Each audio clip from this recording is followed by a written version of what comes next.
Il faudra être aveugle pour ne pas voir ce que tout le monde voit. La province de l'Ituri se transforme de plus en plus en chantier dans ses 4 coins depuis la prise en charge des routes par le gouvernement provincial. Comme on peut le voir sur les images, en plein centre-ville de Bunia, les travaux de construction de la voirie en cours d'exécution par l'entreprise Africaz avancent à pas de géants. À cela s'ajoute la construction des ouvrages d'art à travers la ville par l'Office des voiries et drainage, dont les travaux ont été lancés il y a quelques jours par le gouverneur des provinces. Outre les centres-villes de Bunia, plusieurs tronçons de routes tant nationales que provinciales sont sous le poids des différents engins pour leur réhabilitation.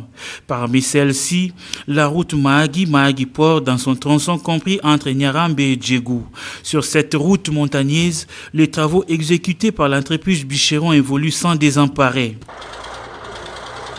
La route nationale numéro 4 n'est pas en reste. Des Komanda à Avakubi en passant par Nyanya, tous les gros bourbiers qui autrefois empêchaient la libre circulation des camionneurs sont attaqués en partie, mais beaucoup reste à faire.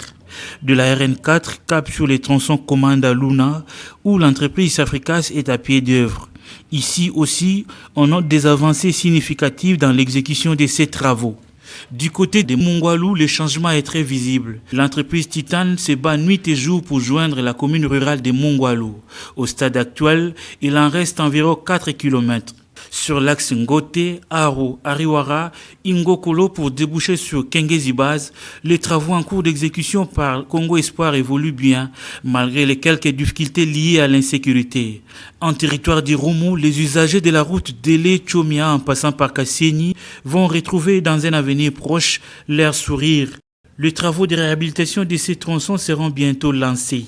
Au regard de 7 tours d'horizon effectués dans les secteurs des infrastructures en province de l'Ituri, le constat qui se dégage est que le développement est possible malgré les défis sécuritaires auxquels fait face la province de l'Ituri. Le gouvernement provincial de son côté a le devoir de travailler pour le bien de sa population. Mais comment pourra-t-il le faire sans moyens? La bonne gouvernance, la ferme volonté et le bon sens ne suffisent pas. Il faut y joindre l'effort de tous dans la mobilisation des recettes au niveau local pour permettre au gouvernement provincial d'avoir les moyens de sa politique.